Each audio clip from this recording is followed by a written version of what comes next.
News Watch 12 weekend starts now.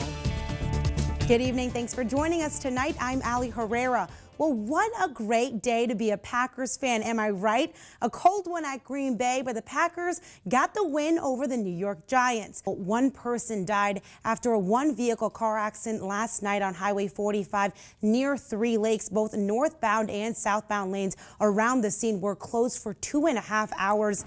The United County Sheriff's Office says a deputy was on patrol in the area and discovered the wreck at almost 7:30 in the evening. This video shows pieces of the car and broken trees left from that wreck. And came across a vehicle in a ditch in the town of Peel, right near the border of the town of Three Lakes and the town of Peel, and observed that it was an accident and the driver was unconscious at that time.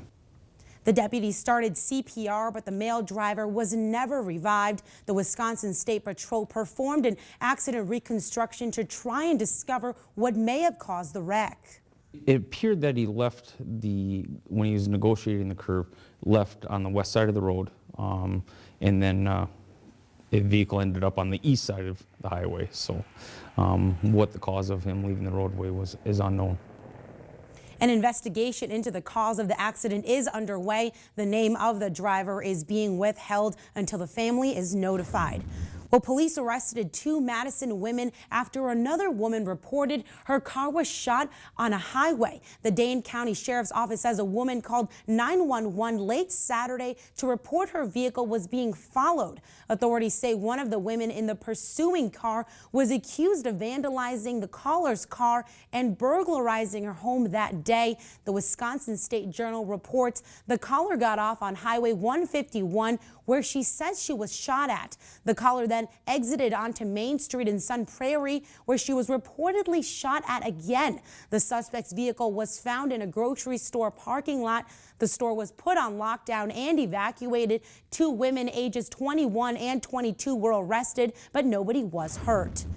And a 42-year-old man died after his snowmobile went through the ice in western Wisconsin. The Barron County Sheriff's Department says crews pulled the body of Todd Kane of Rice Lake from the water on Saturday. Deputies went to Kane's home after receiving a call of a possible missing person who may be on a snowmobile. Kane was not home, but his snowmobile was missing. His snowmobile was found in the water near the Stump Lake Bridge, and his body was later recovered.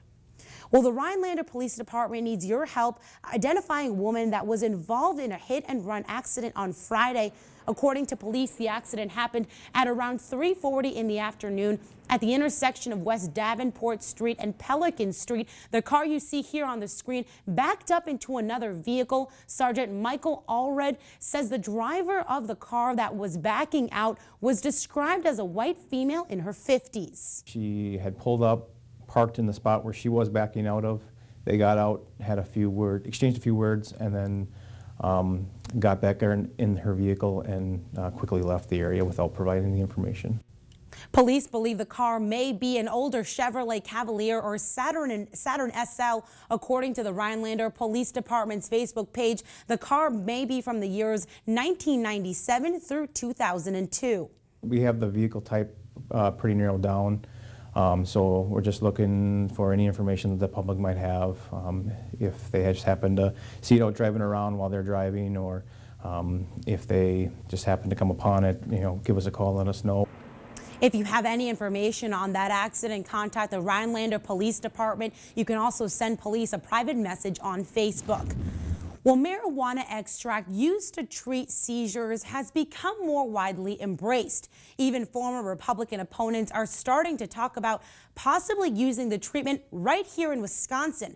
Assembly Speaker Robin Vos told reporters last week he would consider it, even as Republican Senate Majority Leader Scott Fitzgerald and Governor Scott Walker said no way. A crowd gathered on Spirit Lake to watch dozens of people jump in the 17th annual Polar Bear Plunge. Proceeds from the event go towards Angel on My Shoulder. The Northwoods organization helps cancer patients and their families. 6 of Newswatch 12's very own, including myself, took the plunge. Dakota Sherrick stayed out of the water, but she was there. One other thing, we didn't mention this before, but it is Katie Lazinski's birthday. It is. So we got to give her a shout out. So happy birthday, Katie.